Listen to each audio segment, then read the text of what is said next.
Jamie's ready? Yeah. Cool. All right. Jamie's ready. Let's go. We have audio? I hope so. Amazing. I still can't hear you. I don't know what's Right. going on. Is it me? Is there a speaker you can put out so that I can, maybe the people at home can hear him? I'm about to turn into Ron Burgundy here, folks.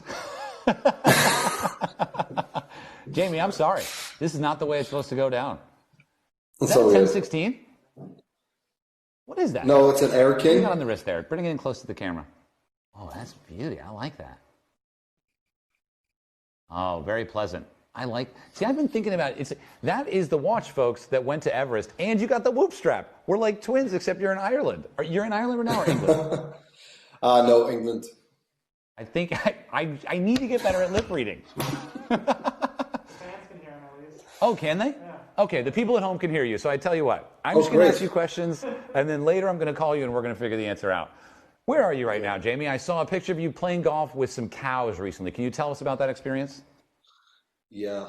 So I live in the English countryside, like 2 hours outside of London, and it's very rural. There's lots of livestock, and the local kind of golf club that I'm a member of has 3 courses. Got an old course that's like a link style course where it has like cows walking over all over the place, all over the fairways and all over the tee boxes and everything. So it's quite a novel way to play golf. I wouldn't want to play golf with cows within range every time I play golf, but it's pretty fun.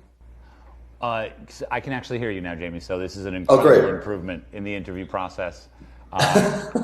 You don't quite realize how much the words from the interview are important until they're gone away.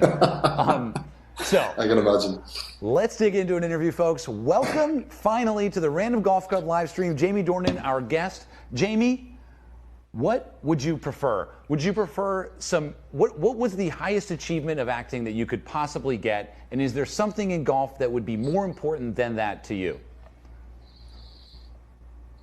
Tough question. That is tough, because I guess what's the pinnacle of my game is an Academy Award, I guess, and then the pinnacle of golf is an Open Championship. I personally think they're both pretty cool trophies to bring out at an after party. I think because I'm in one, I'm probably going to have to say I'd take an Academy Award over a Claret Champ. I don't know. You know what? I don't know. I don't want to make that like.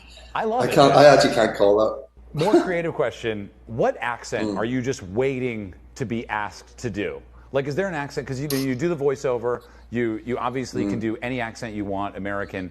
What's the accent that you're like, someone please give me the role for this accent? I tell you what, it goes the other way. Like, I have a longer list of accents I never want to be asked to do. I think a lot of actors do that, and I've got better about that recently, because I've had the top of that list would have been a Liverpool accent, and then I did a Liverpool accent in a movie called A Private War last year, 2 years ago maybe. And I'm not saying it was easy, but like anything in life, you put the work in, and it's achievable. So that is sort of broken down these barriers of fear that I had for accents, and now I feel like if I can do the Scouse Liverpool accent, I can probably tackle anything. There's some that I like South African. Anytime I sort of pretend or try to do it, I am so far off that's one I probably would be not keen to do. I've wanted to do a southern American, like a sort of Kentucky or something. I like the idea. I like the sound. I like Alabama. I like those sort of deep south those sounds. You could fit in well there. I feel like you could move to Kentucky, put on a drawl, like a southern accent, and probably no one would even question whether or not you exceeded through the ranks of Hollywood business career life. Do they have good golf down there? Yeah, they do. I mean, dude, there's good golf everywhere, and I think that's kind of like what I wanted to get into it with you a little bit is, I know your story a little bit. You started playing golf when you were younger, got into it, then stopped playing for 10 years, you said, and then got back into it more recently. What is it that brought you back into golf in your 30s you think? Is there something in particular? It's funny, I've always, even in this sort of 10-year period, which is pretty much my 20s, it was more geography. I was living in London, and of course there's great golf in London, but you sort of have to get out of London a little bit. And some of those great courses, there's not a lot of 20-year-old members. It takes a bit of time to get into those sort of clubs or whatever. I think in my 20s I was just sort of bumming around and having a lot of fun, and golf just wasn't in my priority list. I just sort of put it to the wayside a bit. I would still go off on the odd golf holiday, and I do this father-sons golf thing with my dad every year in Ireland, and a load of my mates and our fathers and whoever's father's not left, we sort of mix in with each other, and it's been going for 13 years now. So there's definitely a period of that in my 20s where I was playing. But then you see, if you're playing so little, when you do play, you play terribly. So then, you don't want to play. So you're like, you know what, I'm going to take a break from golf because I'm not good at it anymore. And then, I don't know, something happened when, around the time I turned 30, I think we started having kids. And there was like, I felt like I needed some of that time away, maybe, to myself, so I got more into, and now I'm verging on obsessed. Verging on obsessed. It's interesting because that's a lot I've heard, and this is my story. I mean, I got into golf from zero at age 30 and fell in love with it. And it seems like a lot of the, people that I share a lot in common with have the same story. Like they really, their love for golf accelerated at the age of 30. And in some ways, it sort of solved a different problem for them than it may have solved when you're younger, right? When you're 30, you're kind of looking for maybe a different kind of complexity, a puzzle that's a bit more, obviously it's social and whatnot, but even just if the ultimate reason to play golf, in my opinion, is sort of a way of revealing yourself to yourself, when you can say, wow, I'm this game is driving me crazy, look at me. Do you have that experience ever? I mean, the emotional intelligence of an actor is obviously probably higher than most other occupations. Do you find that golfing brings out something in your life that is emotionally valuable at this age? I think I love a challenge in my life in general, and if you're someone who loves a challenge, golf is the game for you. You find your perfect game. It's so difficult, and it's forever challenging, and I think you find out a lot about yourself every time you tee it up. You really do, and about patience and your temperament. And I probably, when I was a bit younger, was a bit of a club snapper, certainly a club thrower. And I'm not now. I don't do that now. Does the character from 50 Shades of Grey, is he also a club snapper? He's kind of an angry guy, right? He's got issues, definitely anger issues. He did, there was a scene at one point in the first movie. There was a scene set at a golf course, and I was like, "Oh, listen, guys, that's going to be a great day. I love golf. I'm very excited." And then they cut it, and we didn't even shoot it. So I thought I was going to get this day where I got to just muck about the golf club. But listen, that is what keeps coming back to golf, isn't it? It's like it's a pursuit. It's a constant pursuit. It's a life pursuit to be consistent at it. And we all have days. I play off 10, so I can play a bit of golf. I would say, out of all the people in the world that play golf, I'd be the bottom 3 in chipping. I don't mean bottom 3%. I mean bottom 3 people who play golf. 1, 2, 3. Literally 3 of us. I'm one of those 3 men or women, and so it gives you an idea of, I do hit the golf ball very well when I'm playing well, but it's around the greens, and I need to focus more on that. But it's that constant drive to want to be better at it that will just keep us playing now until we drop. Yeah. I mean, someone posed the question to me is, if you played every hole perfectly, would the game really fascinate you for a lifetime? No, I agree with that. It wouldn't. No. And even it's like anything in life, Are you watching the golf right now? I've got it. Probably a different feed to you because I've got different like European feed or whatever. But it's here. You've got the Sky Sports announcers. I've got the Sky Sports. Yeah, let's tune in. We've got Tommy Fleetwood here. I'm sure you know Tommy. Let's throw up the broadcast. Or no, you guys can't see the broadcast. You guys have the broadcast on another Can't screen. see it. So Tommy, you know a handful of mostly. Would you call them British? I mean, is Rory's not British? He's just. No, I mean, listen, there's a whole other, we could do a whole podcast about identity if you come from where where Rory and I come from. It's a very complicated little part of the world. For some people he's British, for some people he's Irish, and he has his own ideas about that, But I've got to know quite a lot of the Rory and I are literally from the same town, like the same tiny town. But I've got to know, I get to play at this Dunhill Links championship the last 5-6. I've actually missed the last 2 years. I've been working, and schedule hasn't allowed it. But I played for 6 years or something, and you get to rub shoulders with these guys, play with all these like major champions, and it's a terrifying prospect. Is it terrifying? It's terrifying. Look, at the end of the day, the format of that, I think it's the same as the AT&T at Pebble, which is if you're not in the hole, you can pick up. It's not like, right. Hold on, guys, I've got this for a quadruple. Like, just give me a second. Like, you're out. If you're out of the hole, you picked up and you've moved on, which is great. I mean, I've hit top to drive 70 yards in the bush, and I'm like, guys, I'm out. Like, no, you can hit a provision. I'm like, no. No, I do not. I'm out. Like, I don't want to keep playing golf in front of you. I can't do it. There's a crowd of people. You've won 2 major championships. And I'm being filmed. Like, it's not a great environment if you're not a great golfer, Yeah, it's very scary, I think.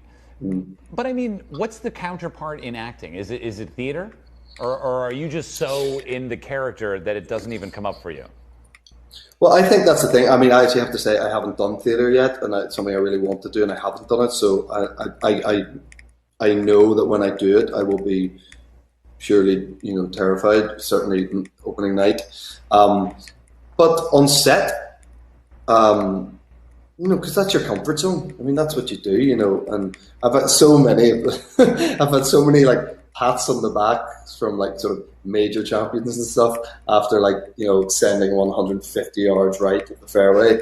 And I'm like, I'm trying to like bury my head in my hands, and, I'll have like Shane Lowry or something be like, listen, this isn't your forum, so, I'm sure if we were on set with, just trying to make me feel better about this dire situation I find myself in. But, if if you're in your comfort zone, nothing scares you. You don't even think about, you have no fear when you're doing something that you can do. Right. I've heard Sam Jackson has in his rider that within the budget of the film, they will buy him a membership to the nearest private club, and sometimes it's at the cost of like $1 million. What is Jamie Dornan? What does your agent do for you when you're doing a movie? Do you bring the clubs? I'm sure, and how do they? What do they do for you? Not enough, clearly. I know you're with CAA, so I'm not. That's how I got in touch with you, but I'm what actually happened? PTA. I was with CAA for like 6 years, but a long time ago. But I've still got good friends at CAA, so that's how I was managed to track you. You're quite easy guy to get a hold of, if you really need to. Actually. But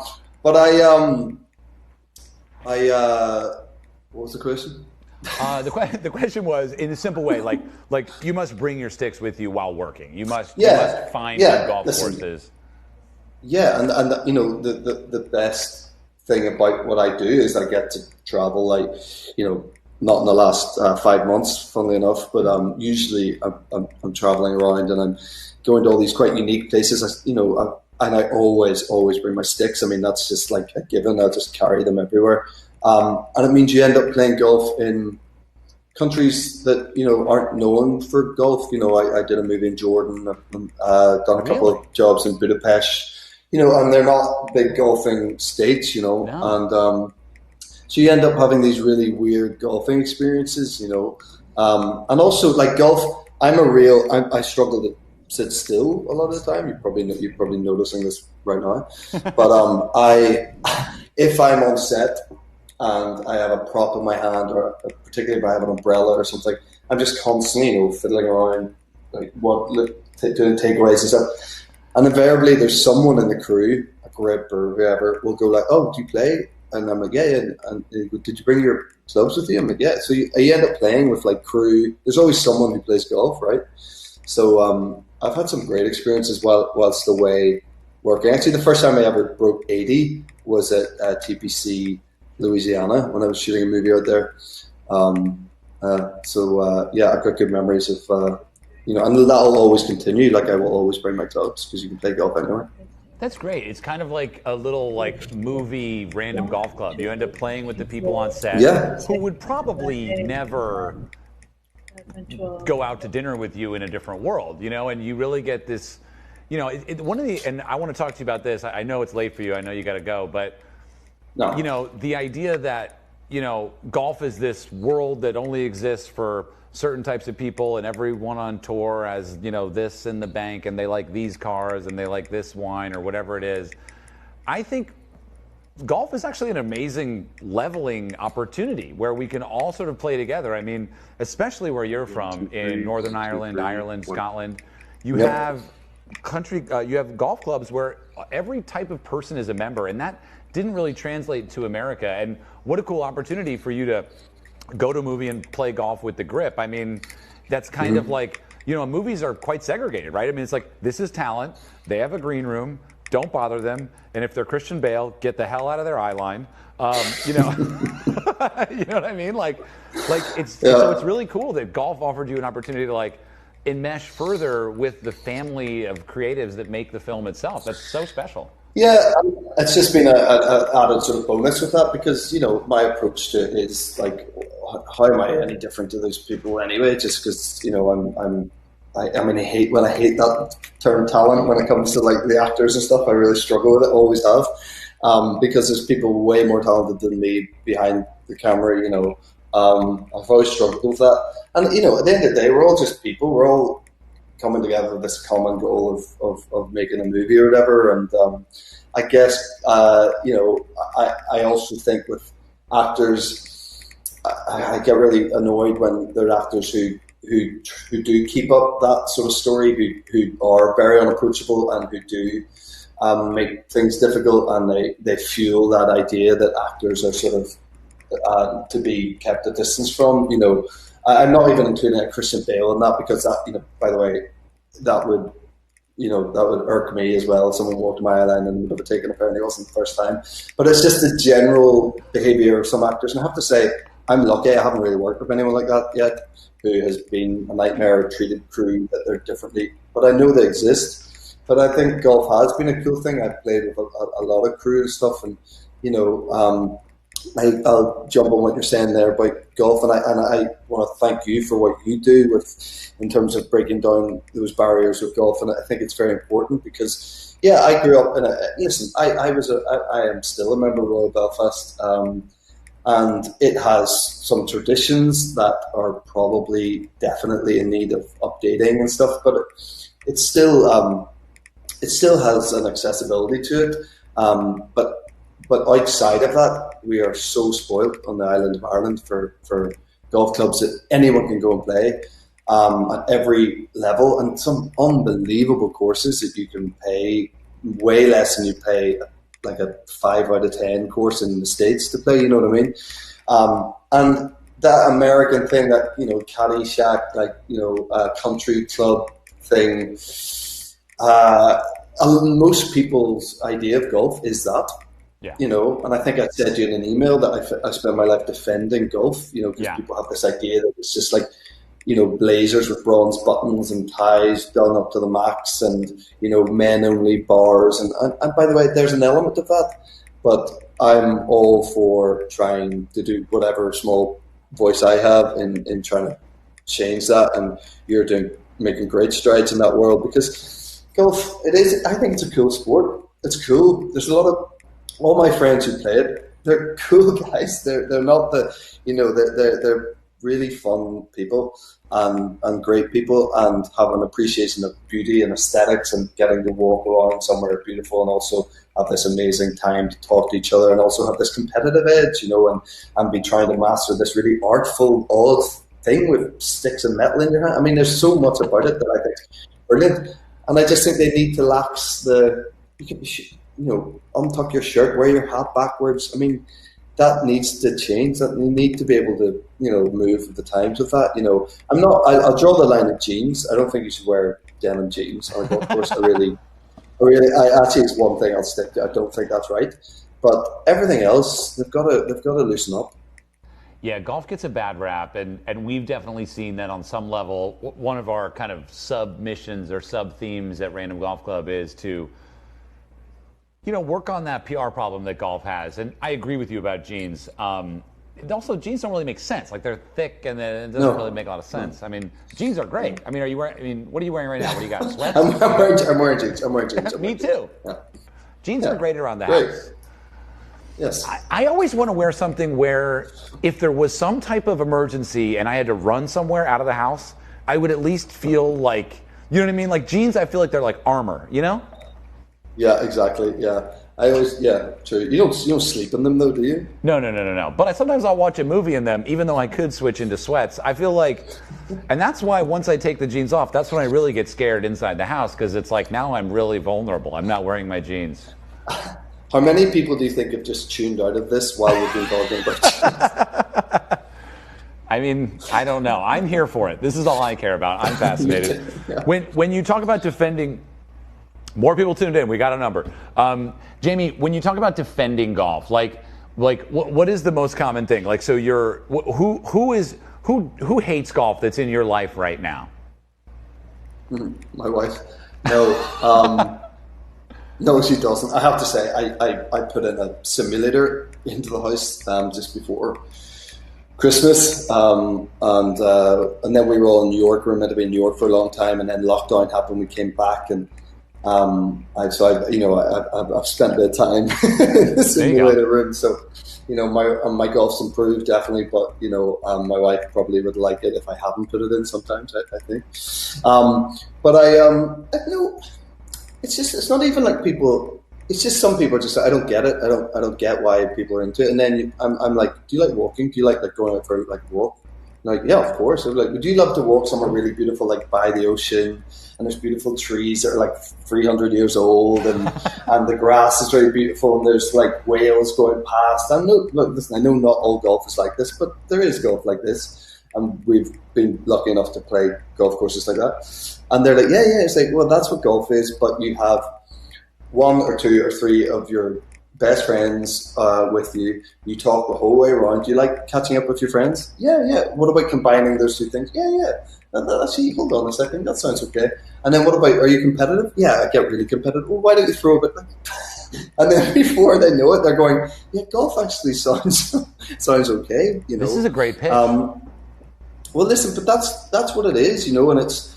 I think sadly, it's so deeply rooted in, it's for men over 70 who dress terribly and, only are members of golf clubs so that they can avoid spending time with their wife and kids. Yeah. And again, I'm not saying that doesn't exist. That does. But the golf that I know is this brilliantly social, fun, gathering of people of all ages, to do something that's really, really challenging, but also massively rewarding. So last thing here, speaking of the golf that Royal Belfast, I've played there. No. Yeah, and I had the best time ever. It is, if you're listening to this and you're thinking of a trip to Northern Ireland to play some of the best golf in the world, including obviously Portrush and Royal County Down, and there's Port Stewart, obviously. Royal Belfast, and Jamie, I want to ask you about this. Incredible golf course right on the inlet there in Belfast. We played with a group of members who you probably know. I'll send you a link to the video when we're done. Had the best day. The clubhouse is incredible. They were so nice and generous, and we had a great round. We played a little match. Royal Belfast might be a lot like Harding Park. What do you think? It's much easier. Based on your front nine video of trying to break 90 at Harding Park, it's definitely easier. You can spray it a wee bit at Royal Belfast and kind of be fine. You know, particularly spraying it right, you can do that off most tee boxes. It's funny. It's right by the water, as you know, but it's not a links course, which is very unusual, particularly in Ireland. It's got a couple of holes that are sort of linksy, 9, 10, 11, or a bit linksy. But someone asked me the other day. I was playing at my local club here in England. Said if you could play, you've got 24 hours to live, so you can play one round of golf. Ooh, good question. Out of all the courses, even courses you've never played, I'm talking about Augusta National here. What would you pick? And I just instantly said Royal Belfast. I didn't even question it because it's my home club. I grew up playing there. I first played it when I was 10. I have the most insane memories when I drive down that. You know, that was a very, very long driveway down through the course to get there. And there's something happens to me when I drive down there. I just flooded with unbelievable memories. So the feeling of the place for me personally can't be matched by some course that I've never played. So I always say that. You know? That's really beautiful. Yeah, I mean, the idea that would be the last course you'd want to play is sort of speaks to how much it really means to you. And when people ask me what my favorite golf course is, it's like, there's a little 9-hole track over there, you know, like it's a dump, but I love it. Yeah, right. You know what I mean? It's where I learned to play. It's where I, you know, made mistakes, where I had great successes. It's not like that. The feeling that golf brings you is really why we play, and that feeling only exists at bucket list courses if you bring the right mindset, right? Like, I'm sure you've had some incredible bucket list experience. I mean, playing in the Dunhill is something that is just out of this world. Like, I think they have offered it for sale, and it was like £30,000 to play in it. Yeah. And but that doesn't really mean anything when it comes to, you know, why do you play golf? What's actually meaningful? And the idea of home is really, that's beautiful, man. You're a good guy. Yeah. The Augusta card, Augusta's fine. You'll see it on TV. It's fine. It's okay. Exactly.